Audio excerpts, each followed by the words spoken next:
Hey everybody, it's Minius, and let's chat a bit more about the gameplay reveal from last week, because tapping into the eyes and minds of as many people as possible helps uncover stuff. But first of all, I wanted to start with my number one takeaway from the PlayStation showing, and that's that I did not hear exclusive mentioned once. I put off mentioning that in my gameplay closer look because I kept on expecting them to say something, maybe in interviews afterwards, but that didn't happen, and that's great. The timing and location of the first gameplay reveal was pretty weird given that it was with PlayStation, and usually these console-specific press conferences are loaded with things that have at least something exclusive in them. And we didn't hear timed exclusive DLC, or 4K exclusivity on PlayStation, or special Andromeda skins for PlayStation, or anything like that. Now that doesn't mean that there won't be some kind of console-exclusive content coming, but the fact that this press conference, which would have been a reasonable time to announce something, had no exclusive mentioned in it is a good sign.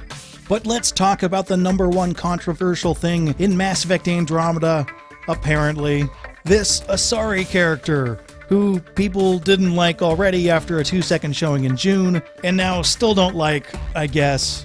First of all, you should be allowed to like or dislike anything for pretty much whatever reason, but given the incredibly small sample size that we have of her, it's probably a good idea to reserve judgment at this point. And that goes with the excitable eye candy in this trailer too. No, stop feeling and think. I'll admit that even I was thrown by this Asari you meet, who is studying an ancient civilization, because, you know, that's been done before, and maybe that job would have been better suited for a Solarian or something.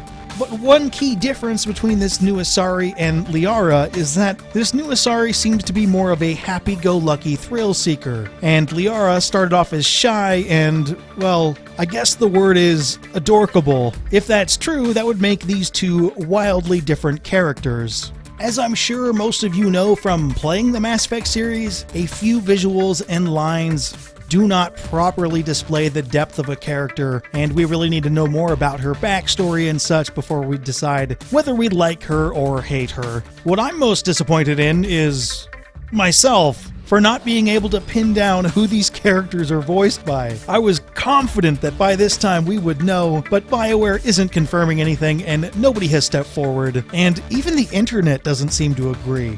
For the male writer, I first heard Nolan North, which I've become less and less convinced of. Others heard Brian T. Delaney from Fallout 4. The suggestion I like best was from Echo Yin, who thinks the voice is Matthew Mercer. And yeah, it does sound like him. So if that turns out to be right, Echo, you should expect like 8 or 9 thumbs up. This thumb is currently undergoing a remodel because apparently I'm the only one that thinks a hand-drawn thumb is funny. As far as the Asari voice is concerned, I have no idea. People don't even seem to be suggesting similar people. And then there's the British robot AI who, well, could be anybody. So here's what I want from you. If you think you recognize one of these 3 voices, let me know in the comments section. I think we've got a shot to nail down these voices before they're officially announced, but there's always the chance these are voiced by somebody relatively new. No human, you understand nothing!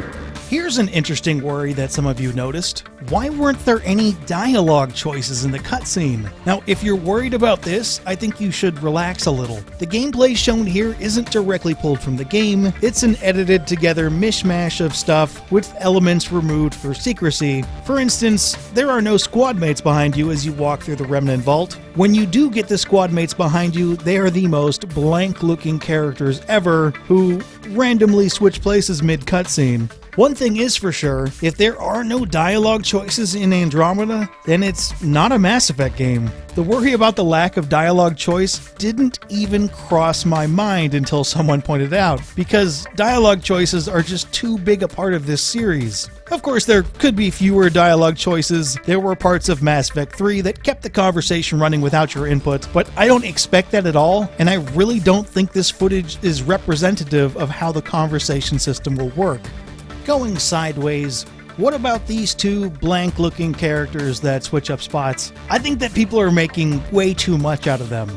They're probably generic reskin characters that don't really mean anything. I certainly don't buy the fact that this dude is secretly the writer dad. If the dad was in this scene, he'd be the one taking the lead. Technically, this girl could be the writer's sister, but I'm not confident your sister will be with you too much. You can sort of see the woman's face through the visor if you freeze and zoom in, but not really. I still think this is a super dull version of your squad mate Cora, again who I think is human, though that name is not currently attached to human or Asari. Basically though, I don't want to take too much from these characters here because I think their entire purpose is to show that you have squad mates, because you didn't have any squad mates as you walked through the vault. What's far more interesting is the fact that there are 3 characters other than the male writer, and there is a chance that that means something.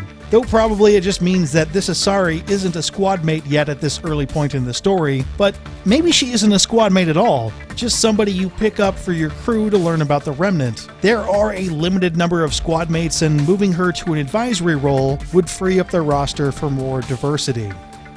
What else is in the area?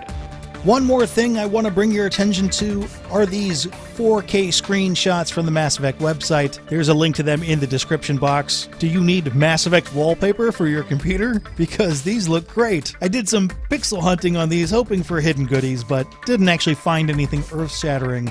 This gun does appear to be tagged with the DXC5 that adorns the M6 Carnifex from Mass Effect 2 and 3, but that kind of identification isn't needed because that gun is everywhere. My favorite is this one with the plant that should be referred to as flora instead of fauna. Apparently I desperately need to brush up on biology for this game, which was literally the one subject that I tuned out on. I really never thought that would bite me in the ass. Anyway, if you spot things you would like me to know about or have a question or topic suggestion, hit me up in the comments section or on Twitter. If you address a question directly to me, I always try to answer, though some have been slipping through. If that happens, ask again or check the comments section. There's a chance that your question has already been answered. And if you like this video, please give it a like. It really helps out the channel. Keep an eye on MiniSGC for more Mass Effect videos. But for now, I should go. I'm more confident than he is. More in control. With me, it's more like, that's all for now. Exactly. Full stop. You're the one ending the conversation. I doubt there's enough air in here either. An hour at most. Or sometimes, I'll talk to you later. Because you know what? I never do. Leave him wanting more.